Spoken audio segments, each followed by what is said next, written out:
Oi, meu nome é Guilherme Oliveira Vaz. Eu vou apresentar um pouco sobre a definição do algoritmo de Floyd-Warshall e falar um pouco sobre como ele funciona. O algoritmo de Floyd-Warshall ele é usado para desenvolver o problema do caminho mais curto de todos os pares de vértices em um grafo orientado com direção e valorado com peso. O problema é encontrar as distâncias mais curtas entre cada par de vértices em um dado grafo direcionado, ponderado pela borda. A ideia do algoritmo Floyd-Warshall é bem simples e consiste basicamente em selecionar um vértice K diferente por vez. Por simplicidade, percorremos os vértices em ordem crescente. Aqui a gente tem o nosso grafo e aqui a matriz com os valores das arestas. A gente começa pelo vértice 1 e vai para o vértice 7, que é o vértice de menor distância. E a gente atualiza seus vizinhos 3 e 4, como a gente pode ver aqui. O novo vértice de menor distância é o 2, então selecionamos ele e só alteramos a distância de 3, porque a distância de 4 já foi alterada anteriormente. O novo vértice mais próximo é o vértice 4, com ele podemos atualizar a distância de 5 e de 3. 5 e 3. O novo vértice mais próximo é então o 3, mas não conseguimos mudar a distância de 4, nem de 7, nem de 2, porque já foram atualizadas. E aí o novo vértice mais próximo é o 5, mas também não atualizamos nenhuma distância.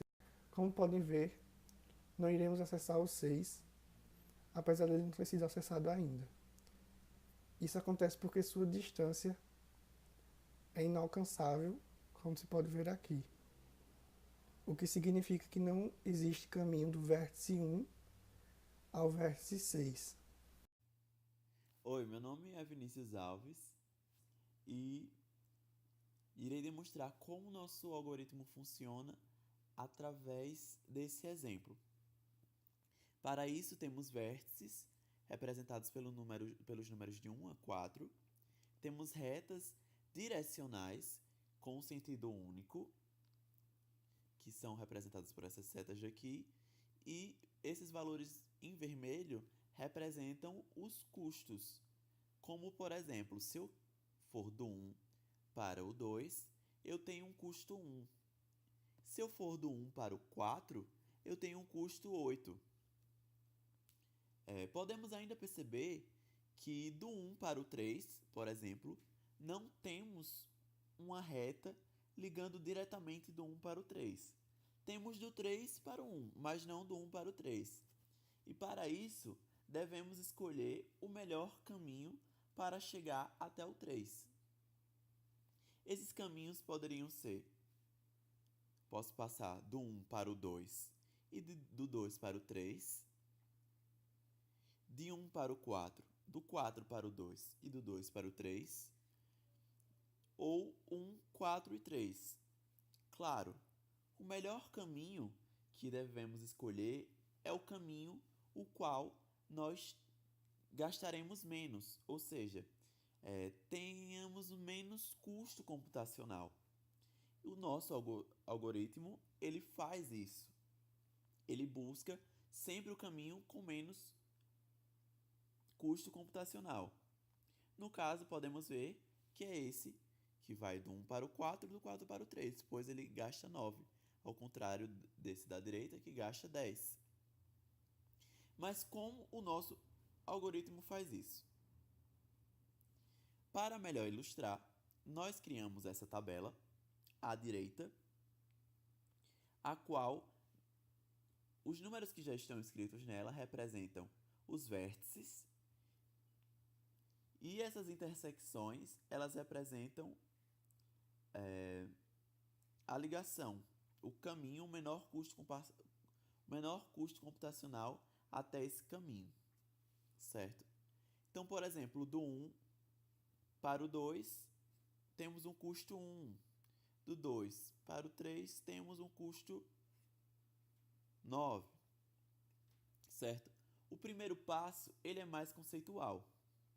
É, se nós estamos no 1, por exemplo, e queremos ir para o 1, nós poderemos passar para o 2, do 2 para o 3 e do 3 para o 1, gastaremos 10, 11, 12. Mas o melhor a se fazer é não sair. Como a gente está no 1 e quer permanecer, quer chegar a 1, então, com o custo 0, nós conseguimos chegar a 1, certo? Então, o menor custo computacional de um vértice para ele mesmo é 0. Então, aqui, nessas intersecções de 1 com 1, 2 com 2, nós colocamos 0. O segundo passo é preencher o resto da tabela com os custos. 1 com 2, por exemplo, de 1 para 2, aqui representando de 1 para 2, o custo é 1. Agora podemos perceber que temos quadrados vazios, intersecções vazias. Isso significa que não temos ligações diretas desse vértice para o que pretendemos chegar. Para isso, nós colocaremos o nosso limite superior, que é o infinito. Lembrando que o algoritmo a gente trabalha com números positivos e inteiros, que começa do 0, que é o nosso limite inferior, e vai até o infinito, que é o nosso limite superior. É importante a gente saber disso, pois o nosso algoritmo é comparativo, certo? Agora que nós temos a nossa tabela completa, nós vamos começar com as nossas comparações. Iremos começar congelando a coluna 1 com a linha 1, para a gente poder estar fazendo as comparações. É básico. Nos números que estão em branco, nós iremos somar os que estão em azul, as intersecções em azul, que são do vértice 1, e ver se essa soma é menor do que o valor que está aqui representado. No caso, infinito mais 1.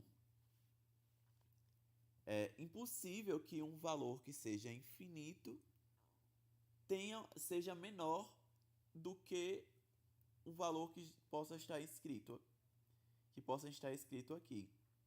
Então, para o algoritmo não perder seu tempo de processamento, ele também bloqueia, congela a linha e a coluna que tenham esse infinito no lado 1, certo? Porque essas comparações seriam inúteis, porque o infinito seria sempre maior, certo? Então aqui sobramos 2 quadrados em branco, que será onde a gente vai fazer a nossa comparação. 2 mais 1, 3. 3 é menor do que infinito? A resposta é óbvia, sim. 2 e 8, 10, que é menor também do que o infinito. Então, como é menor, iremos substituir. Agora que já substituímos da linha e coluna 1 por causa do vértice 1, nós vamos passar do vértice 1 para o vértice 2, congelando a coluna do 2 e a linha do 2. Mais uma vez, não iremos computar a coluna que tem infinito, certo? Então, não iremos computar essa coluna daqui, nem essa coluna daqui. Como não temos linhas em infinito, nós iremos computar todas. 1 mais 9, 10. 10 é menor do que o infinito? Sim. 3 mais 9 é maior do que 0? Não, então o 0 prevalece. 4 mais 9 é maior do que 1? Não, então prevalece. Terminamos o vértice 2, partimos para o vértice 3. Fazemos a substituição e partimos para o vértice 3. E a mesma coisa. Como já não temos infinitos nessa parte congelada do vértice 3, nós podemos fazer uma comparação mais completa aqui. 9 mais 2, 11, que é menor do que o infinito, então aqui substitui o por 11. Aqui 1 mais 2, 3, aqui já está igual, não precisa substituir. 3 mais 1, 4, igual, não precisa substituir. 10 mais 9, 19, que é menor do que o infinito, aqui a gente substitui. 10 mais 10, 20, não precisa substituir nem aqui. Fazemos a substituição e passamos para o último vértice, que é o 4. E aqui a gente pode ver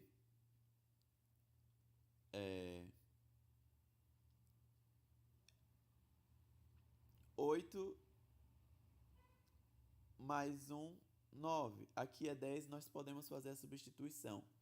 Nós devemos fazer a substituição. Aqui de 10 a gente vai substituir por 9. E vamos comparar os outros, mas não haverá mais nenhuma substituição que possamos fazer. Temos então a tabela completa. Voltamos àquele primeiro exemplo que eu trouxe, que é como chegar, o menor custo para chegar do 1 ao 3. O menor custo do 1 ao 3 é 9. Então, de fato, é esse o caminho que a gente precisa percorrer. Do 1 para o 4 e do 4 para o 3. Olá, meu nome é Arthur e eu vou falar um pouco sobre o pseudocódigo do nosso algoritmo, onde na primeira parte nós vamos inicializar as distâncias mínimas entre os vértices com infinita. Para cada vértice V, a distância dele até ele mesmo é 0.